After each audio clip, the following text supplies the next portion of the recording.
Graduate MLC ఎన్నికల polling సందర్భాల్లో Undavalli panchayat office సమీపంలోని ఎంపీయూపీ స్కూల్ పోలింగ్ కేంద్రంలో ముఖ్యమంత్రి నారా చంద్రబాబు నాయుడు, మంత్రి నారా లోకేష్ ఓటు వేశారు.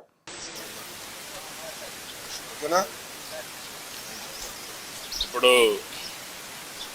అందరికీ నమస్కారాలు. ఈరోజు కృష్ణా, గుంటూరు, ఈస్ట్ గోదావరి, వెస్ట్ గోదావరి, పాత జిల్లాల్లో గ్రాడ్యుయేట్స్ కాన్స్టిట్యున్సీ ఎలక్షన్ జరుగుతున్నాయి. ఉత్తరాంధ్రలో ఎమ్మెల్సీ ఎన్నికలు జరుగుతున్నాయి, అది కూడా టీచర్స్ కాన్స్టిట్యున్సీకి. వీళ్ళందరూ కూడా చదువుకున్న ఓటర్లు. నేను అందరికీ ఒకటే విజ్ఞప్తి చేస్తున్నా, ఓటు వేయడం అనేది మన బాధ్యత. ప్రతి ఒక్కరూ కూడా మీ ఓటు హక్కుని ఉపయోగించుకుని బాధ్యత నెరవేర్చాల్సిన అవసరం ఉంది. భారతదేశం ఒక పెద్ద ప్రజాస్వామ్యం. ఈ ప్రజాస్వామ్య దేశంలో ఓటు అనేది ఒక పెద్ద ఆయుధం.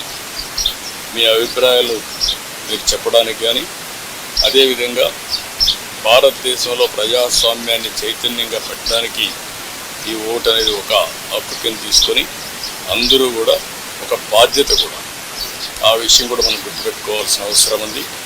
ఎప్పుడైతే ఓటేస్తామో అప్పుడు మనందరం కూడా ఒక చైతన్యవంతమైన ప్రజాస్వామ్యానికి నాంది పలుకుతాం. అది ప్రోగ్రెస్కి కానీ, వెల్ఫేర్కి కానీ, భారతదేశ ప్రతిష్టకు కానీ పనిచేస్తుంది.